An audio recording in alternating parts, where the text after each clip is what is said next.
사랑의 하나님, 우리 아버지, 우리의 마음을 인도하셔서 또 부조들의 생애를 보게 하십니다.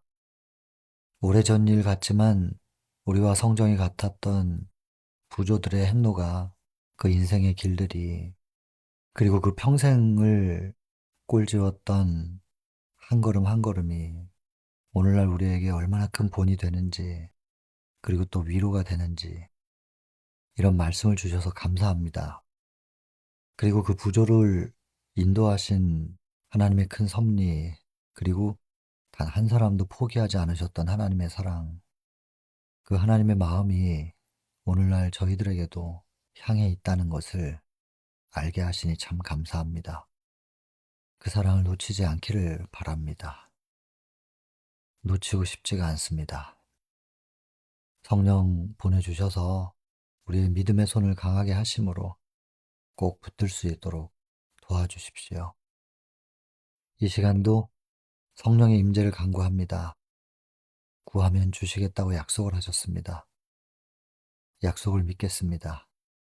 성령 충만한 시간이 될 수 있기를, 또 그렇게 해주실 것을 인하여 감사드리며 예수님 귀하신 성으로 간절히 기도드립니다. 지난 시간에 이어서 19장 가나안으로 돌아옴, 잠깐 전체적으로 복습을 해보면 세겜으로 왔고요. 세겜이라는 곳의 의미를 우리가 살폈었습니다. 아브라함에게도 어떤 의미인가? 첫 재단을 쌓았던 곳, 그리고 훗날 야곱 시대로부터 후에 예수께서도 수가 여인을 만나서 복음을 전하셨던, 사마리아에 복음을 전하는 시작, 그 문을 열으셨던 그 일, 그것도 바로 이곳이었습니다. 야곱도 그곳에서 다시 시작을 하고 싶었는데 그곳에서 디나가 수치를 당하고 시므온과 레위는 복수를 합니다. 그 지역 사람들로부터 보복을 당할 것을 염려한 야곱은 불안해하죠. 불안해할 때 하나님께서 떠나도록 말씀을 해주십니다. 이 부분, 요건 이제 야곱이 걱정하는 부분이고요. 여기까지도 걱정하는 부분입니다. 베델로 가라는 지시를 받았고, 베델이라는 곳이 어떤 곳이냐? 하나님의 약속이 있었던 곳이죠. 20년 전 도망자 신세일 때 함께 하시겠다는 약속이 있었고, 야곱은 그 감사의 마음의 표현으로 하나님께서 나와 함께 하셔서 다시 돌아올 수 있게만 해주신다면 나는 이렇게 하겠습니다. 헌신 맹세를 했었던, 그래서 약속과 맹세가 있었던 그 상징적인 장소, 베델. 그곳으로 가게 됩니다. 그런데 가기 전에, 하나님의 약속과 자신의 맹세가 있었던 그곳으로 가기 전에 지금 야곱의 가족 상태로는 안 되겠다는 것이죠. 왜냐하면 감히 우상 숭배를 품고 그 하나님의 약속의 장소로 갈 수는 없었어요. 그래서 가족들을 다 모아놓고 본인의 인생의 행로들을 쭉 설명합니다. 본인의 잘못이 무엇인지, 그리고 그것이 자녀들에게 나타나지 않기를 바라는 마음으로 말했겠죠. 근데 자녀들은 감동을 받고 듣기는 하지만 그들 개인의 투쟁이 필요했겠죠. 야곱의 죄의 흔적들은 자녀들에게도 나타납니다. 안타까운 일인데 그 부모된 입장에서는 이런 부분에서 생각이 계속 머물게 됩니다. 나는 부모로서 내 자녀 앞에 어떻게 서야 할 것인가? 그리고 나의 유전자가, 또 나의 죄의 결과들이 이 아이들에게 미치는 영향, 이걸 굉장히 고민을 많이 하게 되죠. 어쨌든 자녀들이 감동을 받고 우상숭배의 상징물들을 다 자원해서 내게 되고 그것을 걷어가지고 묻어버리고 베델로 갑니다. 여기 묻고 떠나는 이야기. 그렇게 하나님 앞에 마음을 바로잡고 나아가는 길 가운데 하나님께서 보호해 주셨어요. 그래서 세겜 땅에서 물론 본인들이 먼저 잘못을 했지만 디나를 범했으니까. 그러나 또 디나도 전혀 잘못이 없다고는 말할 수 없죠. 이방의 그 문화 속에서 향락 그리고 우상 숭배하는 문화 속에 본인이 이제 마치 불나방처럼 다가갔으니까 자초한 거라고 할 수도 있는데, 그러나 또 그쪽 사람들이 디나를 범했기 때문에 그들도 잘못했고, 또 시므온과 레위, 디나의 오빠들을 통해서 복수가 이루어졌고, 그럼 또 그냥 계속해서 마치 그 탁구처럼 말입니다. 핑퐁 왔다 갔다 왔다 갔다 하는 건데, 어쨌든 본인들은 이제 또 죽음을 당했기 때문에 비겁하죠. 할례를 해야 된다고 해 놓고서 이제 죽여 버렸으니까. 그 지역 사람들이 이제 들고 일어나면 뭐 야곱 족속이 당할 수가 없죠. 숫자가 너무 적고. 근데 하나님께서 보호하셨어요. 그래서 무사히 세겜 지역을 빠져나올 수 있도록 해 주셨죠. 그리고 인제 베델에 도착을 했는데 베델에서 드보라가 죽습니다. 야곱에게 있어서 드보라는 특별한 사람이었는데 너무나 사랑했던 어머니, 그 어머니를 기억할 수 있는, 그리고 야곱의 유년 시절을 어머니가 일찍 돌아가셨고 또 어머니와 일찍 헤어졌었기 때문에 야곱이 그 추억을 함께 나눌 수가 없었는데 드보라가 그 부분을 채워줬었거든요. 근데 마치 어머니 같았던 드보라가 죽습니다.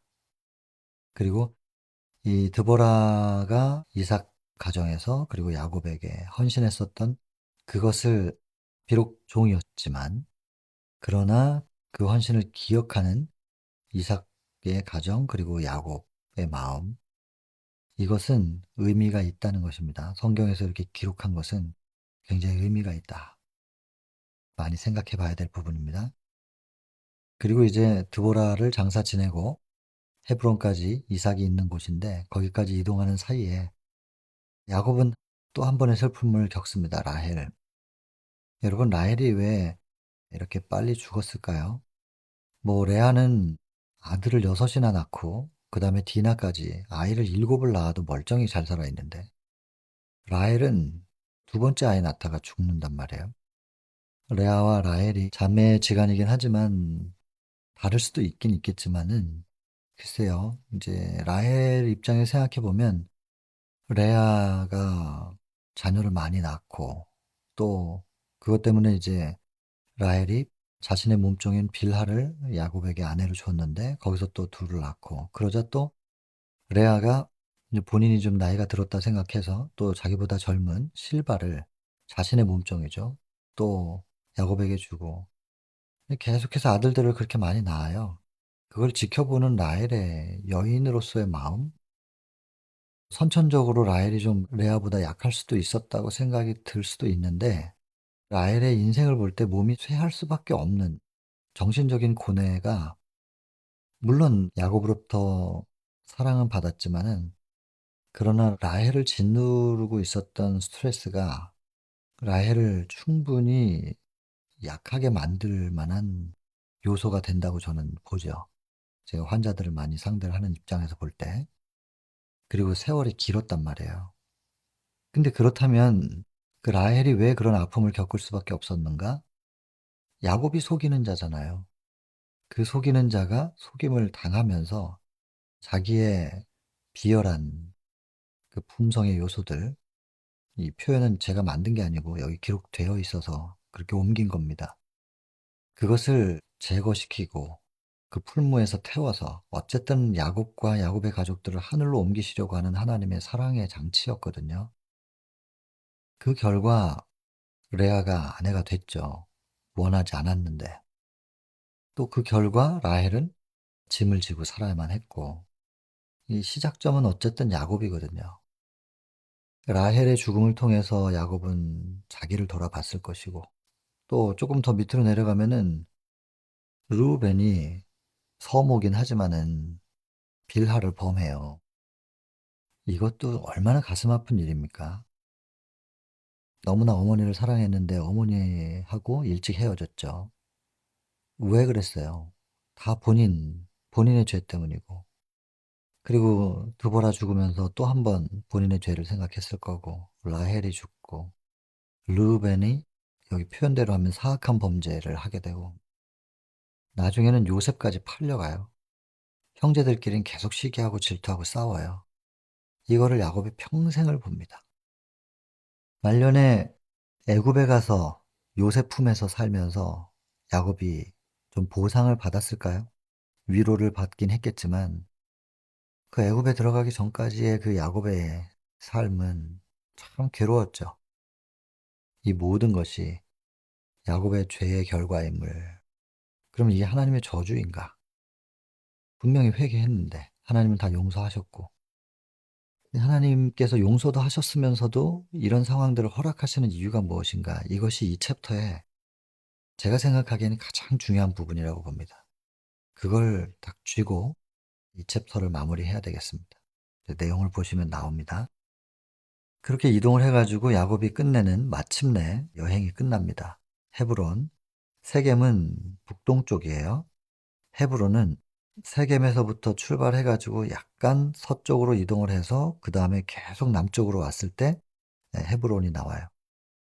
그래서 세겜에서 약간의 남서쪽이에요.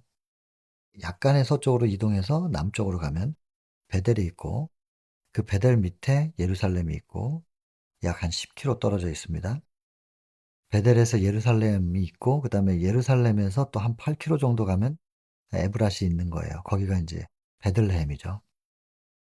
그리고 20km 정도 더 내려가면은 그때 헤브론이 거기에 있어요. 그래서 그 당시에는 하루에 한 20km 정도가 사람이 걸어서 이동을 할 때 그 정도로 봤습니다. 그래서 약 이틀길 정도라고 보는 거예요. 여기 보면은 베델에서 헤브론까지는 이틀길, 요 사이에 다 이런 일들이 일어나는 거예요. 라헬도 죽고 그 이틀길 사이에 르우벤이 이렇게 사악한 범죄를 저지르고 또 드보라도 죽었으니까 베델에서 이 짧은 시간 안에 야곱이 받았을 충격을 한번 생각해 보세요. 얼마나 고통스러웠을지. 그리고 이제 그 여행은 끝납니다. 그 고통의 여행이 끝나고 하나님께서는 또 그 고통을 야곱에게 허락하실 수밖에 없었던 그 이유가 무엇이고 그 마음은 또 어떠하셨을까? 사실 이 대쟁투를 보면요, 모두가 다 불쌍해요. 야곱도 사실 불쌍하죠, 뭐. 뭐 그렇게 태어나고 싶어서 태어난 거 아닐 수도 있잖아요. 본성은 본인이 선택한 게 아닌데 그것을 제어하지 못한 것은 물론 야곱의 선택의 문제지만 야곱도 불쌍하고 레아는 안 불쌍한가요? 사랑받지 못했잖아요. 남편에게 사랑받지 못하면서 그냥 껍데기 남편만 옆에다 두고 살았던 거잖아요. 얼마나 불쌍해요. 라헬은요. 사랑은 받았는데 또 라헬 마음은 또 오죽했겠어요.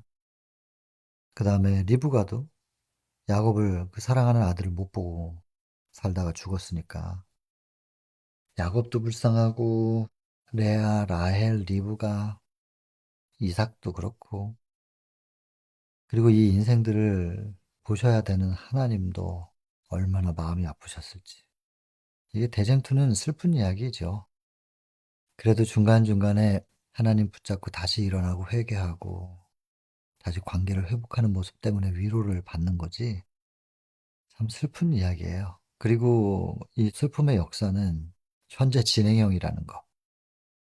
왜냐하면 제 삶 속에서도 이거 나타나니까요.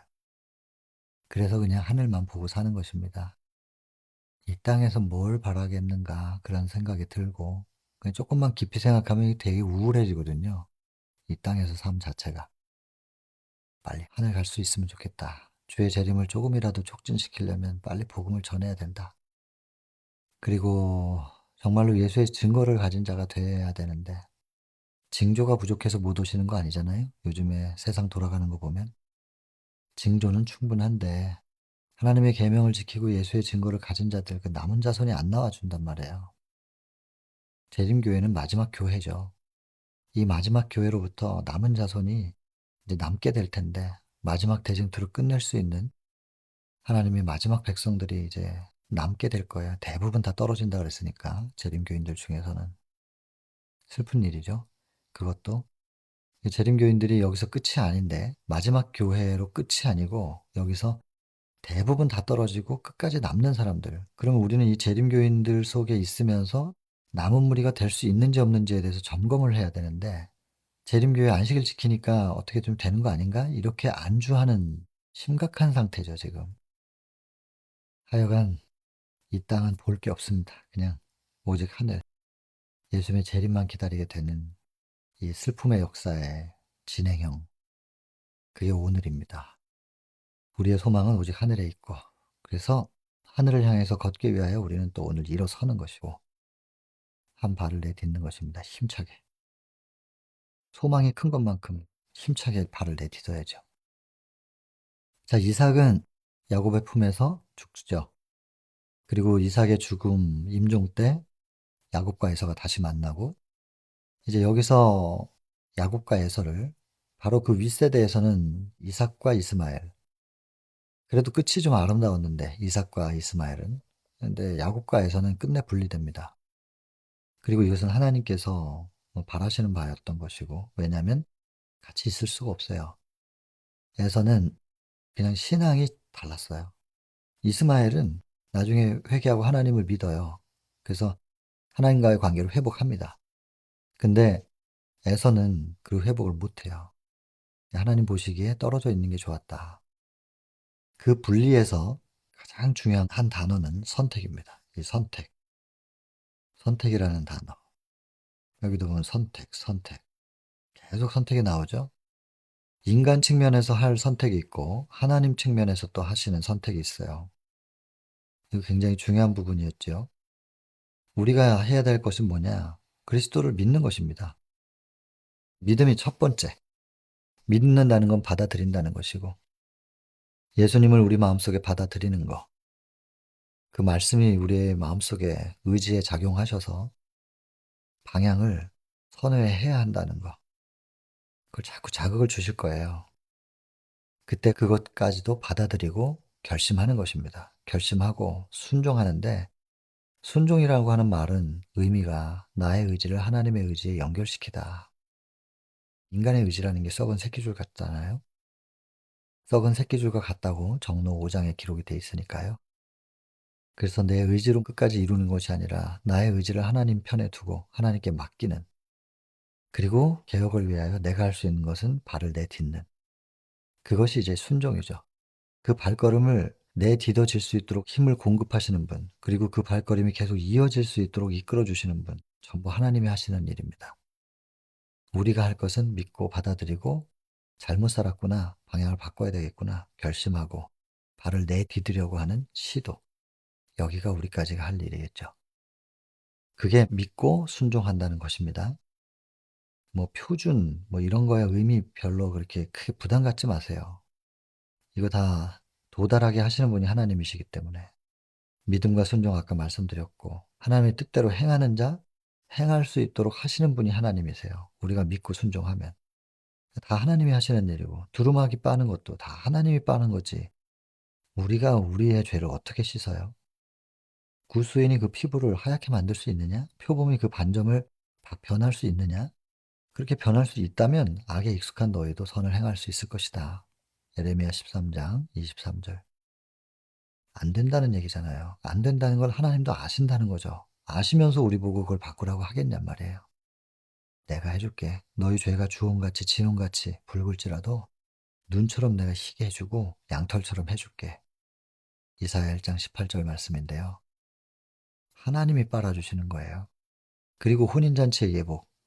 예복을 우리 보고 만들어서 입고 오라고 하지 않고 혼인잔치에 들어가기를 원하는 사람들을 옆에서 이거 입고 가라고 예복이 준비돼 있었어요. 우리가 하는 게 아닙니다.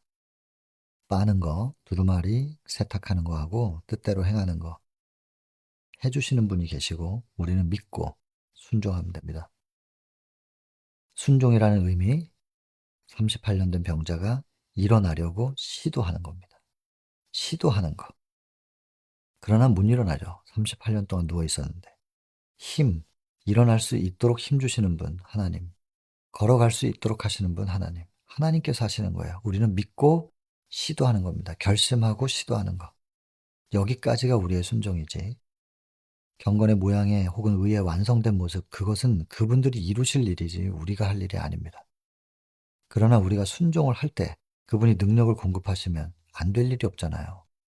하나님이 하시는데 우리는 우리의 몫을 하고 하나님은 하나님의 몫을 하시는 겁니다. 사실 이 땅에서도 생존을 하기 위해서는 내가 사업을 하든 직장 생활을 하든 요구사항이 있어요. 우리가 그걸 요구하지 않고 그냥 가만히 누워가지고 입만 벌리고 있으면 내 입에다가 감이 잘 익어가지고 딱 떨어져 주냔 말이에요. 이 땅에서 먹고 사는 일들을 위해서도 우리가 해야 될 것이 있는데 하늘을 공짜로 그렇게 가려고 하는 거 너무 염치 없는 일이 아니냔 말이에요. 그렇다고 우리가 해야 되는 일이 그렇게 뭐 대단한 일이냐. 그냥 마음에 받아들이고 믿음의 주요 온전케 하시는 분, 온전케 해주시는 분, 그분을 그냥 바라보라 그랬잖아요. 바라보고, 히브리 12장 2절 말씀이에요. 바라보고, 그것이 이제 바라보고 내 눈에 시선에 그분이 들어오면 그분이 마음속에 이 투영이 되겠죠. 그게 믿는 거예요. 내 마음속에 영접되는 상태, 믿음. 그리고 결심하고, 그리고 시도해 보려는 거죠. 할 수 없다는 걸 알지만. 그러나 능력 주시는 자 안에서는 가능하다는 걸 믿고 일어나 보려고 하는 거예요. 다시 출발, 새로운 시작을 해 보려는 거죠. 발을 내딛는 거란 말이에요. 이게 뭘 그렇게 대단한 일이라고 이걸 하나님께서 요구하신다고 할 때 하나님 너무해요 하면서 투덜거리겠냔 말이에요. 우리가 이렇게 해서 의지를 가지고 비록 꺾일 만큼 약한 의지를 할지라도 그 의지를 하나님께 드리면서 내 의지를 가지고 시도할 때 하나님은 딱 잡아채서 우리를 끌어당기시는 거죠. 그게 하나님의 택함이에요. 택정.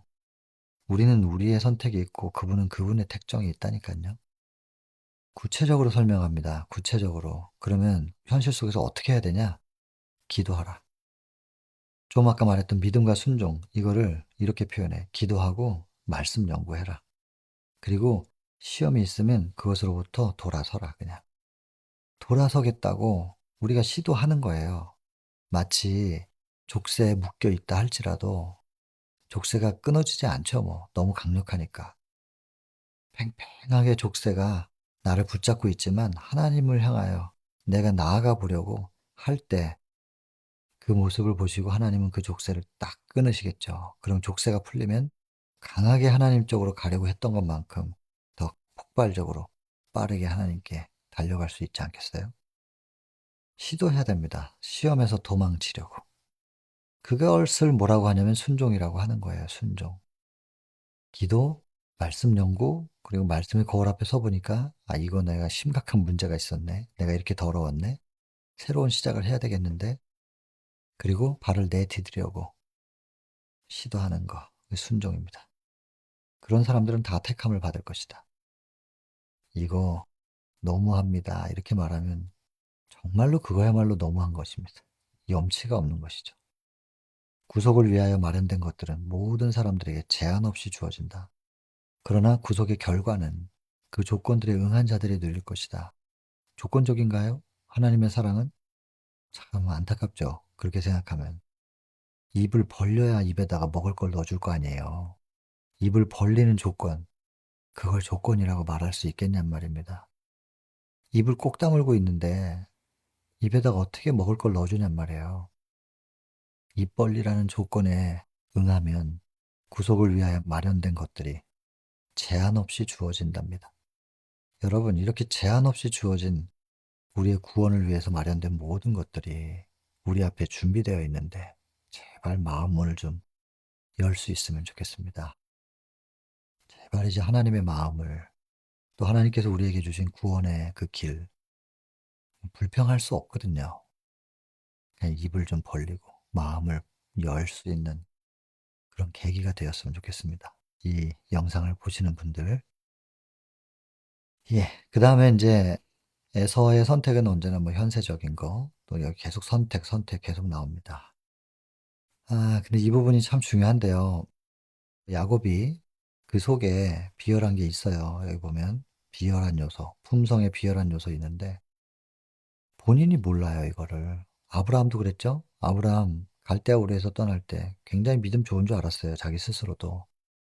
근데 결정적으로 자기가 죽을 것 같으니까 거짓말 해가지고 자기 방법대로 뭘 어떻게 해보려고 하잖아요. 믿음이 그냥 그 정도였던 거지 하나님과 온전한 믿음의 관계가 되어 있다라고 볼 수 없는 건데 문제는 뭐냐면 아브라함이 그걸 모른다는 거죠.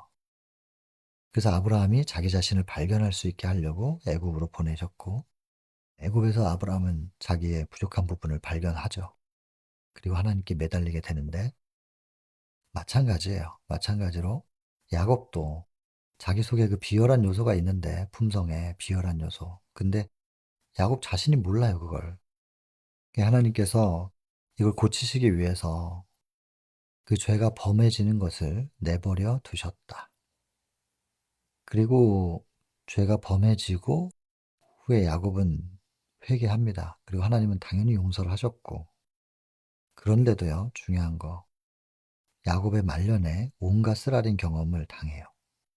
저는 이 부분이 굉장히 주목이 자꾸 돼요. 계속 좀 보겠습니다. 근데 이 쓰라린 경험을 하면서도 야곱은 그 선택을 포기하지 않았대요. 회개하고 하나님과 다시 연결된 그 관계를 포기하지 않았고 그리고 인간의 기교와 책망에 의지하여 축복을 얻고자 했던 거. 장자권은 하나님의 뜻에 따라서 가장 적절한 때에 야곱에게 주어졌어야 되는 건데 하나님의 뜻이라 할지라도 자기 수단 방법으로 자기의 기교로 그 하나님의 뜻이 이루어지면 안 되는 거였죠. 결과가 거룩한 것이면 과정도 거룩해야 됩니다. 근데 본인 스스로 그것을 해보겠다는 그 시도 때문에 하나님과 싸우고 있었다. 하나님은 지금이 아닌데 자기가 지금 이걸 하겠다고 하니까 하나님이랑 싸우고 있는 거죠. 그랬었던 야곱인데 야복 강가에서 씨름하던 날 밤, 여러분 그날 밤에 순간적으로 모든 게 다 완전하게 바뀐 것이냐? 저는 이 부터라고 하는 단어, 그날 밤부터 야곱은 다른 사람이 되었다. 그날부터라면 그날 다 바뀌어가지고 쭉 유지됐다. 이렇게도 볼 수는 있는 건데, 그 전에는 아니었지만 그날 밤부터는 다른 사람이 되었다. 이렇게 봐도 되죠. 그 야복강가에서 완전히 다른 사람이 완성되어져서. 그런데 이걸 보면 만년의 온갖 쓰라린 경험, 요 표현과 이 부터라는 표현, 그리고 마침내 정금처럼 정년되어 이런 표현들을 연결시켜 볼 때 말입니다. 새로운 시도가 있었던 건 틀림없지만 과정에서 풀무불을 통하여 계속해서 불순물이 제거되고 있었음을 왜냐하면 비열한 이 죄의 요소들이 여전히 있잖아요. 본성 속에. 이것을 제어할 수 있는 한번 회개하고 끝났으면 경각심이 늦춰질까 봐 그 비열한 요소가 다시 재현돼서 열매 맺지 않도록 하는 안전장치가 아니었을까 그런 생각을 해보게 돼요. 왜냐하면 야곱이 회개했는데도 너무 인생이 힘들어요.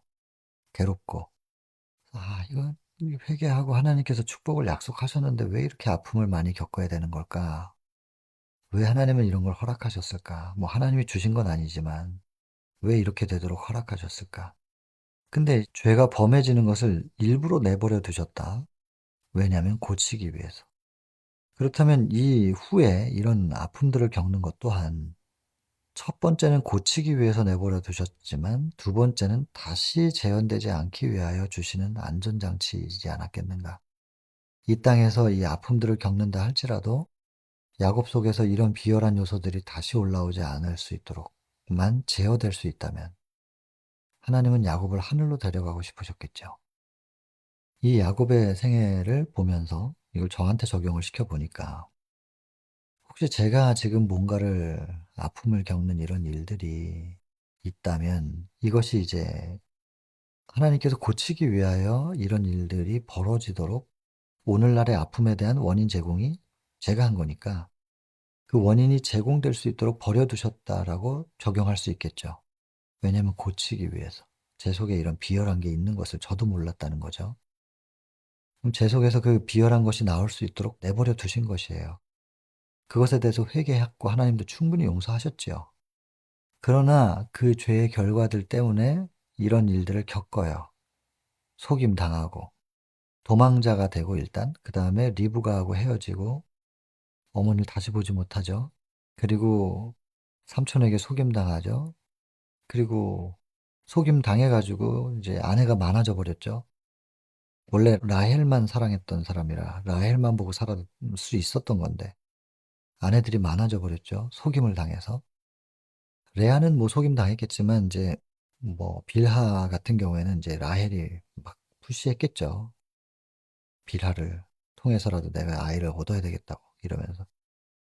또 야곱은 라헬을 사랑하니까 그냥 받아준 걸 테고 또 그랬더니 또 인제 레아가 "실바 공평하게 하자." 이거예요. "라헬도 받아줬으니까 나의 몸종도 받아줘라." 어쩔 수 없이 또 받아준 거예요. 야곱 입장에서 이런 모든 과정들. 그리고 그렇게 어머니들이 많아져 버렸잖아요. 넷씩이나 되고 자녀들은 다 뭐 큰어머니, 작은어머니 이렇게 불렀을 텐데. 그러나 친모는 아니잖아요. 그 속에서 일어나는 그 형제들 간의 다툼, 그거를 야곱은 계속 지켜봐야 되고 어쨌든 자기의 씨인데 이 모든 과정들 다 뿌리는 야곱에게 있죠. 그걸 회개했지만 용서도 받았지만 평생을 자기의 하늘에 어울리지 않는 그 요소들, 이거를 계속해서 기억할 수밖에 없는 상황을 하나님께서 야곱에게 허락하시네요. 이스라엘이 됐는데도. 여러분 지난 장 야복 강가에서 야곱의 씨름이 있고 그때 이스라엘이라는 이름을 얻었잖아요. 지금 야곱이 겪고 있는 이 모든 아픔들은 이스라엘이라는 이름을 얻은 상태에서 겪는 거예요. 그럼 하나님께서 이걸 저주로 허락하신 것일까? 그럴 리 없잖아요. 야곱을 지키고 싶었나 봐요, 하나님께서. 다시는 비열한 것이 올라오지 못하도록 지키시고 싶으셨던 것 같아요. 안전장치죠. 야곱은 계속 아픔을 보면서 이 아픔들이 다 나에게 원인이 있다. 이걸 생각하면서 끊임없이 경계했겠죠. 그 비열한 요소들이 본성적으로 나에게 있다. 이것이 다시 열매 맺지 못하도록 경계하고 그렇게 평생을 살았겠죠. 비록 아팠지만 하나님은 이 야곱을 하늘로 옮기고 싶으셨을 것이고 그리고 끝내는 여기 보면 평생 품성의 비열한 요소가 풀무에 타서 없어지고 마침내 정금처럼 정련되어 아브라함과 이삭의 믿음이 야곱에게서도 나타나게 되는 이 과정이 있더라 이 말입니다. 우리도 이런 과정을 지금 혹시 겪고 있지는 않은가? 예, 저는 느낍니다. 야곱을 인도하신 하나님, 야곱의 하나님이 저의 하나님으로 지금 저의 생애 속에 개입하고 계시다는 것을, 그리고 저를 사랑하셔서 이끄시고 계시다는 것을.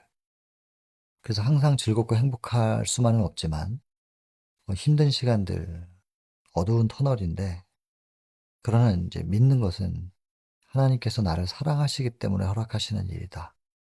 그리고 이 터널의 끝은 찬란한 빛일 것이다. 내가 포기하지만 않는다면, 하나님의 손을 놓지만 않는다면 나에게 불순물을 다 제거하시고 끝내는 정금처럼 만들어 주실 것이다. 욥의 외침처럼 말입니다. 나의 갈 길을 나는 모르겠지만 오직 그가 아시나니, 오직 하나님이 아시나니, 그가 나를 단련하신 후에는 내가 정금같이 나오리라.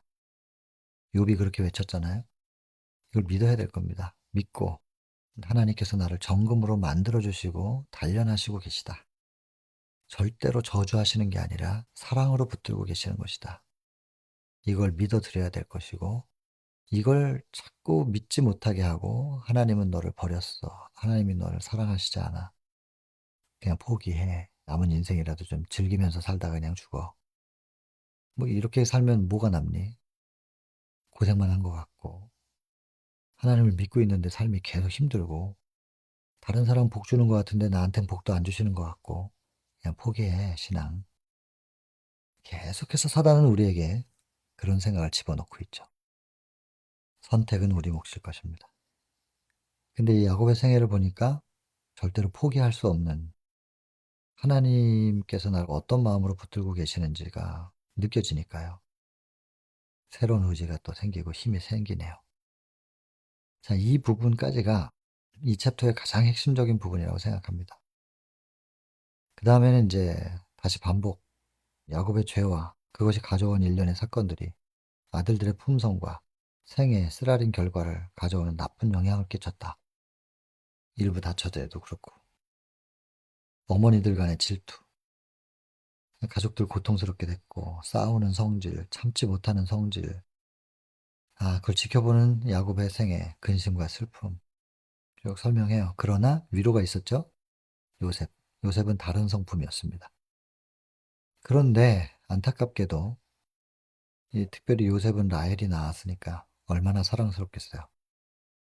기다림이 길었던 것만큼 또 간절했던 것만큼 그 열매인 요셉에게 사랑이 간 거는 뭐 이해는 하겠는데, 그러나 참 야곱이 그 많은 아픔을 겪고도 편애를 하네요. 참 이걸 성경으로 보지 않고 감정이입을 해서 제가 야곱 속에 들어가도 편애할 것 같아요. 이해는 돼요, 인간적으로는. 근데 안타까운 거예요. 야곱이 편애하지 않았으면 요셉이 그 고생 안 해도 되는 거였는데. 그리고 요셉도 좀 철이 없지요. 너무 사랑을 많이 받아서 그런지. 꿈꾼 거 그거 내용이 뻔한 건데 그거를 얘기를 하냐고요. 자기 혼자 생각하고 있거나 아버지하고만 얘기하지. 형제들 앞에서 "내 말 좀 들어보세요." 이러면서. 요셉도 철이 없는 거잖아요. 너무 이렇게 애지중지 크다 보니까 마음은 착한 사람이었는데 요셉이 철이 없었죠. 분별을 못 해요. 해야 될 말 안 해야 될 말 이거를. 그러니까 엉뚱한 얘기 해 가지고 미움을 사지 않습니까? 가뜩이나 편애를 받아서도 미운데 자기 입으로 또 매를 벌어요, 요셉이. 참 이게 얼마나 안타깝습니까, 이거. 그리고 인제 요셉이 또 형들 잘못하는 거 아버지한테 가서 얘기해요 또. 그거는 고자질이 아니고 좀 아버지가 좀 잘 타일러서 변화시켜 주시길 바라는 마음으로. 야곱이 조심스럽게 형들에게 인제 책망을 하죠. 심하게 하면 그게 또 고스란히 요셉에게 갈 거니까. 여기 보면은 조심스럽게 간청을 합니다. 그럼에도 불구하고 형제들은 '이것도 요셉이 일렀구나.' 그러면서 아주 감정이 안 좋아집니다. 그래서 감정이 요셉에 대한 증오로 나타나는데 여기 증언에도 이렇게 말씀하시는 거예요 지금. 이 "무분별한 선물이었다." 편애. 심지어 인제 다른 형제들이 요셉이 11 번째잖아요.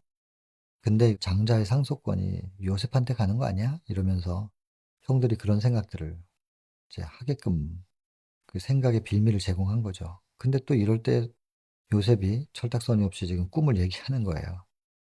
"청컨대 나의 꿈을 들으시오." 아이고 참. 그냥 어린아이 같은. 그래 가지고 인제 혼나죠. "네가 그럼 우리의 왕이 된다는 거냐?" 또 다른 꿈 또 똑같아요. 똑같은 내용의 꿈을. 그러니까 형제들의 마음속에 '저 요셉을 죽여야 되겠다.'라는 가인의 정신이 이렇게 올라왔는데 인제 이런 걸 요셉도 모르고 야곱도 몰랐다는 거. 참 해맑어요. 그죠? 미움받고 있는데 왜 미움을 받는지를 모르고 이렇게 해맑기만 해요 그냥. 그래서 이게 스토리는 잘 아시잖아요. 그래서 양들 데리고 풀 많은 데로 이제 돌아다니면서 먹이러 나갔을 때 인제 야곱이 세겜 사람들이 이제 야곱 족속에게 대해서 복수심이 있다는 걸 알죠. 근데 이것도 야곱이 좀 더 믿음이 있었어야 되지 않을까? 왜냐면 처음에 분노가 가장 심했을 때도 하나님께서 보호하셨는데 어쨌든 믿음도 좀 부족했지만 걱정이 돼 가지고 요셉을 보내는데 요셉은 뭐 즐거운 마음으로 이렇게 가요. 또 세겜이 없어 가지고 도단으로 가고. 그래서 한참을 갔는데 인제 형제들이 요셉을 보고 이렇게 그 중후심을 이렇게 표출을 하죠. 그래도 르우벤이 첫째는 첫째인 이유가 있나 봐요. 좀 말렸는데 그게 생각대로 되진 않았고 그래서 요셉이 팔려가는 이야기입니다.